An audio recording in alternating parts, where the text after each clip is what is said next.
Bonjour, alors aujourd'hui on va faire un farci de courgettes à la viande et au pignon de pain cuit dans le yaourt. Ce plat s'appelle le hablama. Un autre nom aussi, c'est Le cher quelque chose. Cheikh El Mahchi. Cher El Machi qui veut dire le chef des farcis ou le doyen des farcis. D'accord, donc c'est vraiment le chef des farcis qu'on va vous faire aujourd'hui. Alors, les ingrédients du hablama, c'est quoi? C'est des courgettes, mais des courgettes blanches. Donc c'est vraiment des mini courgettes, hein, vous voyez, qu'on trouve typiquement sur le marché, hein, donc c'est pas les grosses courgettes. Donc en plus des courgettes, il y a de la viande hachée, des pignons de pain, du yaourt de brebis, on vous expliquera pourquoi, nos 7 épices ou 4 épices, du sel, et en accompagnement, en général, c'est du riz.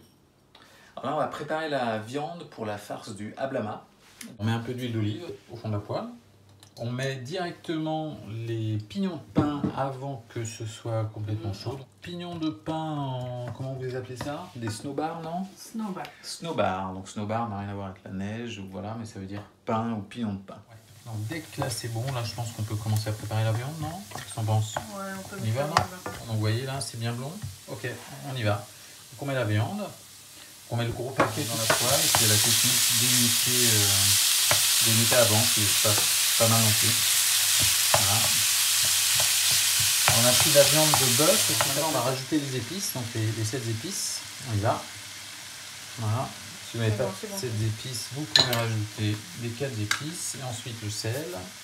Voilà. Continue à changer, à mélanger. À mélanger, voilà. À feu assez chaud. Hein. D'accord, parce qu'il faut que ça grille. Ouais, faut pas que ça cuise dans son jus, quoi. Faut que ça grille. D'accord. Là c'est cuit. Donc là c'est cuit, voilà, donc bon. maintenant on On réserve. Pour farcir les courgettes. Exactement, on met à côté. Alors là, on passe à la partie la plus délicate de la recette qui est l'évidage de la courgette. Pour ça, vous avez besoin d'un évideur de courgettes, bien évidemment. Donc on commence par en retirer les deux extrémités de la courgette, comme ça. Non, même pas. Juste le contour de la partie marron. D'accord, donc on fait comme ça en fait, voilà, c'est ça? Voilà, exactement. Ah oui. Et ensuite, on va les vider avec ça. Donc vous prenez la mesure de là où vous devez vous arrêter, donc c'est un peu avant la fin. Ensuite, on n'a plus qu'à vider les courgettes avec Maestria. Là, on est au bout là. Ouais, et tu vas sortir ensemble là? Pas facile. Surtout pour les courber. Mais il va venir, voilà. Bravo. Hop, celui-là on le garde et on cure. Donc là, ça y est, vos courgettes sont évidées. On se retrousse les manches et maintenant, on va farcir les courgettes. Voilà, donc vous avez votre farce. On va prendre une bonne courgette entière et on remplit avec la farce à la main. Vous pouvez vous aider la manche de petite cuillère là pour tasser. Pour tasser, ouais. Il n'y a rien qui gonfle, il n'y a pas de riz. Ouais, d'accord. Ouais, ça va gonfler à la cuisson, quoi. Ok, on peut tapoter un peu pour que ça rentre. Est-ce qu'on peut remplir comme ça? Non. Ça veut dire quelque chose, hablama? Non, je pense que ça vient des Turcs. Ouais, un petit peu plus quand même, ouais, voilà. Un petit bout. Et c'est bon. Là, c'est bon. Quand on a fini de farcir, ouais. Dans le dernier centimètre, on peut mettre 1 centimètre de chair. Là. Ah d'accord, donc on coupe un morceau comme ça. Voilà. Et on met ici, là, et ça permet de fermer. Ouais, pas mal, bien vu. Donc une fois qu'on les a farcis, qu'est-ce qu'on fait? On les cuit direct? On fait ça? Enfin, on va gratter la surface de la courgette. On gratte la peau là, c'est ça? Comme ça? Voilà. Comme ça? Voilà. D'accord. Tout autour? Pas trop. Pas trop? Voilà, juste un peu, quoi. Juste la surface. Ouais, d'accord. Mais... ok, comme ça, quoi. Que quand on les frit, je pense que ça frit bien. D'accord, c'est pour préparer la friture. D'accord. Donc après avoir essuyé les courgettes, on va les mettre à frire. On va les mettre dans l'huile chaude. Là, on a chauffé un peu d'huile. On met tout? Oui.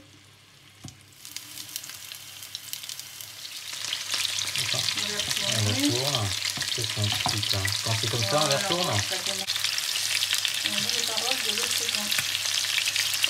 C'est de la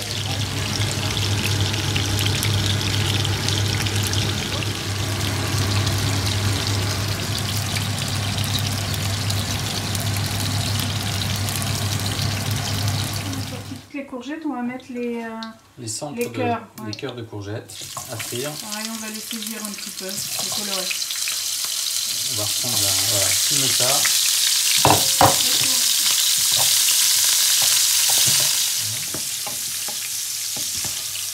Maintenant, on va préparer le yaourt dans lequel on va cuire les courgettes.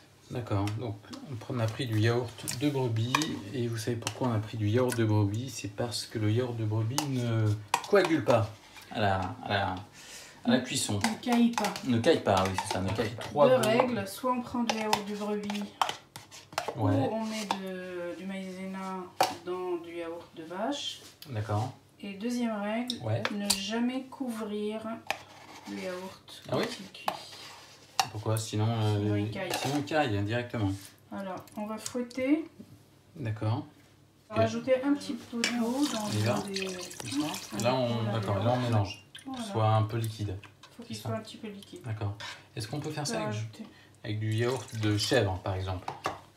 Le yaourt de chèvre, il a un goût... Ah oui, il va donner un bien goût persistant. très prononcé. Voilà, vas-y, on rajoute encore. Ok, donc on rajoute encore. Ouais, là, ça devient plus comme une soupe de cuisson. Donc en fait, pour... Voilà.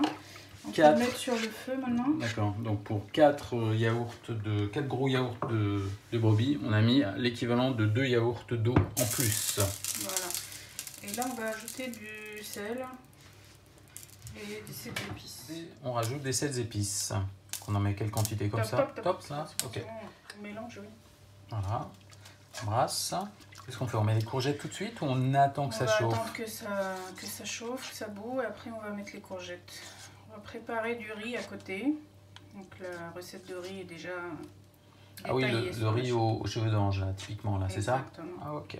C'est très important de remuer, surtout avec du lait de vache, même si on a mis de l'amidon, pour pas qu'il caille. Hein, donc c'est très important de remuer régulièrement. Alors là, vous voyez, le lait là commence à frémir. Okay, donc on les met une à une, tranquillement. Voilà. On met tout. Alors ça flotte, hein, on peut voir ça. C'est normal. Ah, c'est normal, ok. C'est un peu comme des... Ça me rappelle des crocodiles. Torpille. Des torpilles, moi j'aurais dit des crocodiles qui flottent sur le Nil. C'est vrai. Ou des troncs d'arbres. Chacun son Imaginaire. et son contexte émotionnel. Si. Après, une fois qu'on a fait ça, on peut mettre l'ensemble des cœurs. Et après, il n'y a plus qu'à laisser cuire et mijoter pour qu'on puisse enfin se régaler. Donc là, c'est cuit. Ça fait 25 minutes. Et à côté, on a préparé du riz aux cheveux d'ange, du riz au vermicelle, qui va agrémenter, compléter ce plat de courgettes farcies au yaourt.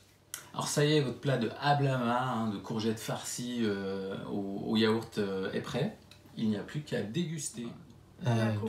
Voilà, donc on va couper la courgette, et ben c'est comme ça que maintenant vous pourrez déguster vos courgettes avec un peu de sauce au yaourt et de riz. Il n'y a plus qu'à se régaler. Et ça fait. Voilà.